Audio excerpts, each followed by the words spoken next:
നിങ്ങളുടെ കൂടെ ഒരു കക്ഷി ഉണ്ടായിരുന്നു, ഒരു സിറാജ് പയ്യോളി അല്ലേ? സിറാജ് പയ്യോളി കൂടെ തന്നെ ഉണ്ടോ ഇപ്പോഴും? അതൊരു തമാശക്കാരനായിരുന്നല്ലോ പുള്ളി, ഒരു ഹാസ്യ കഥാപാത്രമാണല്ലോ അല്ലേ? ഹാസ്യ കഥാപാത്രം എന്ന് പറഞ്ഞൂടാ, പക്ഷെ അങ്ങനെ ആക്കി ആ നാടിന്റെ ഒരു പിന്നെ ശൈലിയാണ് സംസാരത്തില്. അപ്പൊ ആള് ചിലപ്പോ എന്താ പറയേണ്ടത് ചിലപ്പോ അറിയത്തില്ല. സിറാജ് എവിടെ എത്തി? ഞാനിവിടെ ചപ്പ് ചവറുകൾ കൊണ്ടിടരുതെന്ന് എഴുതി വെച്ചില്ലേ, അതിന്റെ മുന്നിലുണ്ട്. ആ ലാൻഡ്മാർക്ക് അതൊക്കെയാ പറയുന്നത്. ലാൻഡ്മാർക്കൊക്കെ പറയുന്ന മാലിന്യങ്ങൾ നിക്ഷേപിക്കരുത് എന്ന് പറഞ്ഞ സ്ഥലത്തുണ്ട്. ഇവിടുന്ന് എങ്ങോട്ടാ വരണ്ടേന്ന്. പിന്നെ അതാണ് കളി അല്ലേ? പ്രോഗ്രാം സിറേക്ക ഏപ്രിൽ 18 പ്രോഗ്രാം ഉണ്ട് സിറേക്ക. ഏപ്രിൽ 18 അന്ന് ന്യൂ ഇയർ ഒന്നല്ലല്ലോ. ഏപ്രിൽ 18 അല്ല, അന്ന് ഇപ്പൊ പെട്ടെന്ന് ന്യൂ ഇയർ ആന്ന് പറഞ്ഞാലേ നടക്കൂല, അന്ന് പേയ്മെന്റ് കൂടുതലാ. അതാ അങ്ങനെ ക്യാരക്ടറാ അല്ലേ? എനിക്കൊന്ന് ഈ ക്യാരക്ടർ സ്റ്റേജിൽ കുറെ അറിയിച്ചതാ അല്ലേ സിറാജ് പയ്യോളി? ഇപ്പൊ പയ്യോളി എവിടെ ഉണ്ട്? പയ്യോളി നാട്ടില് ഗംഭീര ഉണ്ടാക്കി വലിയ കക്ഷിയായി അല്ലേ? ഓ, അത്യാവശ്യം നന്നായി പ്രോഗ്രാം ചെയ്ത് എല്ലാ രാജ്യങ്ങളിലും പോയി. ഞങ്ങളെ കൂടെ കോമഡി ഫെസ്റ്റിവലിൽ വന്നേരെ ആണ് സിറായ്ക്ക് അതുപോലെ അത്രയും ഫേമസ് ആയതും. ഞങ്ങൾക്ക് അന്ന് സ്റ്റേജിൽ ഒരു 50 രൂപ ഗൾഫ് കിട്ടുകയാണെങ്കിൽ സിറാഖാക്ക് 1.5 കിട്ടും. കാര്യം സിറാഖാക്ക് ഞങ്ങൾ കൊടുക്കുന്ന 50 ഉണ്ടാവും, അതിന്റെ കൂടെ ഇയാളുടെ പെർഫോമൻസ് ആളുകൾ വന്നിട്ട് പൈസ നോട്ടുമാല കിട്ടും. ഗംഭീര പെർഫോമൻസാ. എനിക്കൊന്ന് സിനിമയിൽ നിങ്ങളോട് അഭിനയിച്ചു, പുത്തൻപണത്തിൽ അഭിനയിച്ചു അല്ലേ? പുത്തമ്പണത്തിലേക്ക് സിറാജ് ഖാനെ ബിജു തോമസ് കൺട്രോളർ വിളിച്ചിട്ട് എന്നോട്, എടാ സിറാജിനെ ഉണ്ട്. അപ്പൊ ഞാൻ ഈ സന്തോഷം ഞാൻ പറഞ്ഞറിയാൻ വേണ്ടിയിട്ട് ഞാൻ സിറാഖാനെ വിളിച്ചത്. അപ്പൊ സന്തോഷം എനിക്ക് കേൾക്കാലോ. മൂപ്പര് അത് ഞാൻ സിറാഖ രഞ്ജിയേട്ടന്റെ പടത്തില് വേഷമുണ്ട്. രഞ്ജിയേട്ടന്റെ പടല്ലേ അതിലൊരു വേഷമുണ്ട്. അതാരാ? ഡയറക്ടർ രഞ്ജിയേട്ടല്ലേ? മൂപ്പരേത് പടാ ചെയ്തേ? പാലേരി മാണിക്കം പ്രാഞ്ചിയേട്ടനൊക്കെ ചെയ്ത് രഞ്ജിയേട്ടല്ലേ? അതൊക്കെ ഓടിയുണ്ടോ? കഥ ഇത് എന്നിട്ട് ചോദിക്കും ഇപ്പൊ ഏതാ പടം? ഞാൻ പുത്തൻ പണം ഇറങ്ങിയ പടാണോ എന്ന്. ഇറങ്ങിയ പടത്തിന്റെ ഷൂട്ടിന് വിളിക്കൂലല്ലോ. ആള് മമ്മൂക്കയെ അനുകരിക്കും ഭയങ്കരമായിട്ട്. ഒരു ദിവസം മമ്മൂക്ക നേരിട്ട് ഈ പടത്തിലാ കാണുന്നത്, പുത്തമ്പണത്തിന്റെ ഷൂട്ടിലാ കാണുന്നത്. മമ്മൂക്കയെ കാണുന്നല്ലേ? ലാപ്പ് എന്തോ നോക്കി മമ്മൂക്ക അങ്ങനെ നോക്കിയിരിക്കുക. അപ്പൊ ഞങ്ങൾ എപ്പോഴും അദ്ദേഹത്തിന്റെ വഴി തടസ്സപ്പെടുന്ന ആൾക്കാരെ ഞാൻ പറയാം, വേണ്ട സാറൊക്കെ ഇപ്പം വേണ്ട, അത് പറയും, പ്രശ്നമാക്കണ്ട, എന്താ പറയണെന്നുള്ള അറിയില്ലോ, പേടിയല്ലേ, അപ്പൊ ചീത്തയൊക്കെ വിഷമല്ലേ.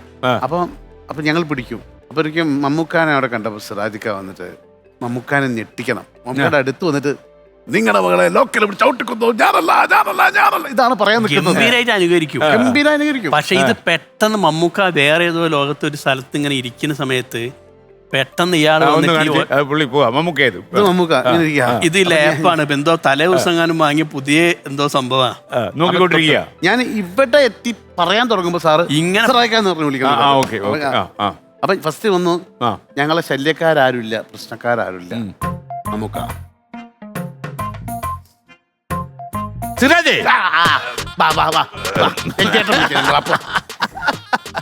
ഇതാ പരിപാടി അല്ലേ?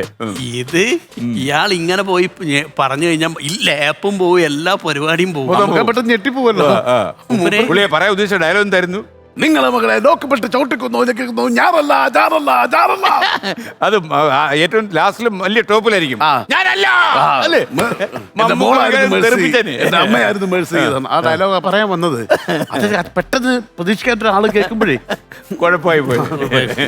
ഫോക്കസ് പോയാൽ നമുക്ക് ചിലപ്പോ സഹിക്കത്തില്ല അല്ലേ? പക്ഷെ ആള് ഭയങ്കര ടാലന്റഡ് ആണ്, വലിയ മനസ്സാണ്. കൊണ്ടുവരണ്ടായിരുന്നു പുള്ളി അല്ലേ?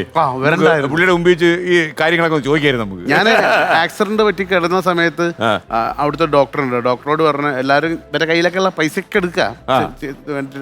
അപ്പൊ ആ ഡോക്ടറോട് ചോദിച്ചു, ഡോക്ടറെ എൻ്റെ ഒരു പൊരന്റെ ഇതിന്റെയും പറമ്പിന്റെ ആധാരമുണ്ട്, അത് നിങ്ങൾ എടുത്തിട്ട് എൻ്റെ ചക്കൻ എനിക്ക് തിരിച്ചു തരണം അങ്ങനെ പറഞ്ഞാ.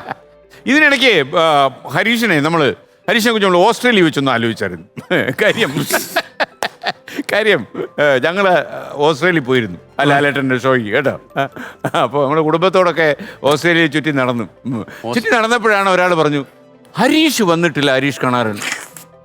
പിന്നെയാണ് ഞാൻ നാട്ടിൽ വന്ന് അന്വേഷിച്ചപ്പോഴേ സംഭവം എന്തുകൊണ്ടാണ് ഓസ്ട്രേലിയ വരാൻ പറ്റാതെ പോയത്, എന്താ സംഭവിച്ചത് അത് പറയണമല്ലോ നാട്ടുകാരോട്. കോഴിക്കോട് നിപ്പ, പാലാഴി അടുത്ത പ്രദേശം, എന്റെ നാട്ടിൽ 2 കിലോമീറ്റർ അപ്പുറം എന്റെ പാലാഴി നിപ്പ. ഞാൻ തൊടുപുഴയിൽ ചാക്കോച്ചന്റെ പടം മാംഗല്യം തന്തുനാൻ ഷൂട്ട് നടക്കാണ്. അങ്ങനെ ഷൂട്ട് കഴിഞ്ഞ് നേരെ ഇവിടെ വന്നിട്ട് അവിടുന്ന് പിന്നെ ഓസ്ട്രേലിയ പോകണം. ഇവിടെ വന്ന് ഡ്രസ്സൊക്കെ എടുത്ത് 5 ദിവസം റിഹേഴ്സൽ നേരെ ഓസ്ട്രേലിയ. അങ്ങനെ നാട്ടിൽ വന്ന് അപ്പം ഇവിടെ നിപ്പ. ഇവിടുന്ന് ഞാൻ അറിഞ്ഞ് നിപ്പയാന്ന്. ഞാൻ പറഞ്ഞു കോഴിക്കോട് നിപ്പ വന്ന അപ്പത്തിന് നമ്മൾ പാക്ക് ചെയ്ത് നേരെ എറണാകുളത്തേക്ക് പോകണം. കോഴിക്കോട് ഇറങ്ങി നിപ്പ എന്നറിഞ്ഞു. നമ്മള് കൊച്ചിയിലേക്ക് വൈഫിന്റെ അമ്മ ഉൾപ്പെടെ എല്ലാരെയും മാറ്റിയല്ലേ മൊത്തം ആൾക്കാര്. അവിടെ എന്നാ നിപ്പ പിടിക്കും ഫ്ലാറ്റില്, കൊച്ചി ഫ്ലാറ്റ്. അവിടെ എനിക്ക് തോന്നുന്നു അവിടുന്ന് കോഴിക്കോട് നിന്ന് നിപ്പയെന്നറിഞ്ഞ് ഷിഫ്റ്റ് ചെയ്ത ഏക ഫാമിലി ഹരീഷിന്റെ ആയിരുന്നു. അങ്ങനെ വേറെ ആരും അത് ചെയ്തതായിട്ട് കേട്ടിട്ടില്ല. കൊച്ചിയിൽ വന്നിട്ട് ഇവിടുന്ന് കൊതുക് അടിച്ചിട്ട് ഡെങ്കിപ്പനി പിടിച്ചു. അല്ല ഇവിടെ ഒരു ഫ്ലാറ്റ് എടുത്തു അല്ലേ വന്ന്? അങ്ങനെയുണ്ടല്ലേ, ഒരു ഫ്ലാറ്റ് വാടക. ഇവിടെ വന്ന് ഞാൻ ആൽവിൻ ചേട്ടനെ വിളിച്ചിട്ട് ഇങ്ങനെ പ്രശ്നം എനിക്ക് നമ്മൾ കോഴിക്കോട് നിപ്പ കാരണം ഓടി വന്നിരിക്കുകയാണ്, നമുക്ക് ഇവിടെ കൊച്ചി ഫ്ലാറ്റ് വേണം. എടുത്തു. നേരെ അവിടെ വന്ന് കൊച്ചി പഴയ കൊച്ചിയിലെന്ന് മനസ്സിലായല്ലോ. നാളെ ഓസ്ട്രേലിയയിൽ പോകണം. തലേ ദിവസം എനിക്ക് ഭയങ്കര പനി, ഒരു രക്ഷയില്ല. അപ്പോൾ ലാലേട്ടൻ പറഞ്ഞ നേരെ അമൃതയിൽ വിളിച്ചു പറഞ്ഞ് നേരെ അവിടെ പോയി ചെക്ക് ചെയ്തപ്പം അവിടുന്ന് ഹരീഷിന് യാത്ര ചെയ്യാൻ പറ്റില്ല, ഡെങ്കു ആണ്, ഭയങ്കര കുറച്ച് അധികമാണെന്ന് പറഞ്ഞു. കൗണ്ട് വളരെ കുറവാണ്. കൊതുകടിച്ചാ കൊച്ചിന്ന് കൊതുകടിച്ചാ അല്ലേ? 10 ദിവസം കോഴിക്കോട് നിന്ന് നിപ്പ പേടിച്ചു വന്നാ. കോഴിക്കോട് നിന്ന് നിപ്പയെ പേടിച്ച് കൊച്ചി വന്ന് കൊതുകടിച്ച് ഡെങ്കി ആയി കിടന്നു. ഓസ്ട്രേലിയ ഷോ മുടങ്ങി 10 ദിവസം അമൃതയിൽ കിടന്നു. അല്ലെ, ഓസ്ട്രേലിയ നടക്കുമ്പോൾ അവിടുത്തെ ഈ ഉത്സാഹ കമ്മിറ്റി ഉണ്ടല്ലോ, ഭാരവാഹികള്, അവർ നമ്മോട് ചോദിക്കുന്നുണ്ടായിരുന്നു ഹരീഷ് കണാരൻ ഈ പനിയാണെന്നൊക്കെ വെറുതെ പറയുന്നത് അല്ലേ. ഞാൻ പറഞ്ഞില്ലേ അങ്ങനത്തെ പനിയായിരിക്കും എന്ന് പറഞ്ഞു. പിന്നെയാണ് അറിഞ്ഞ ഇവിടെ ഡെങ്കി അടിച്ച് വീണു പോയതാണ്, അതും കോഴിക്കോട് നിന്ന് ഓടിയ ഓട്ടോ ആണ്, കൊച്ചിയിൽ വന്ന് കൊതു കുത്തിയതാണെന്ന്. വെറുതെ ഇരിക്കുമ്പോ ഇവരോട് പറയാം. പക്ഷെ ഹരീഷ് നല്ല പേടിയുള്ള ആളല്ലേ? ഭയങ്കര പേടി. ഹരീഷിനോട് ചോദിച്ചാ ഹരീഷേ ഇപ്പൊ നമുക്ക് ഭയങ്കര കാറ്റടി, ചിലപ്പോ ഇത് മൊത്തമായിട്ട് മറിഞ്ഞിട്ട് വലിയൊരു ഭൂകമ്പം ഉണ്ടാകുമ്പോഴൊക്കെ അതിന്റെ അടിയിൽ ചിലക്കാണ്ടൊക്കെ കുറെ നേരമാക്കി അപ്പം ദേഷ്യം പിടിക്കുവാൻ.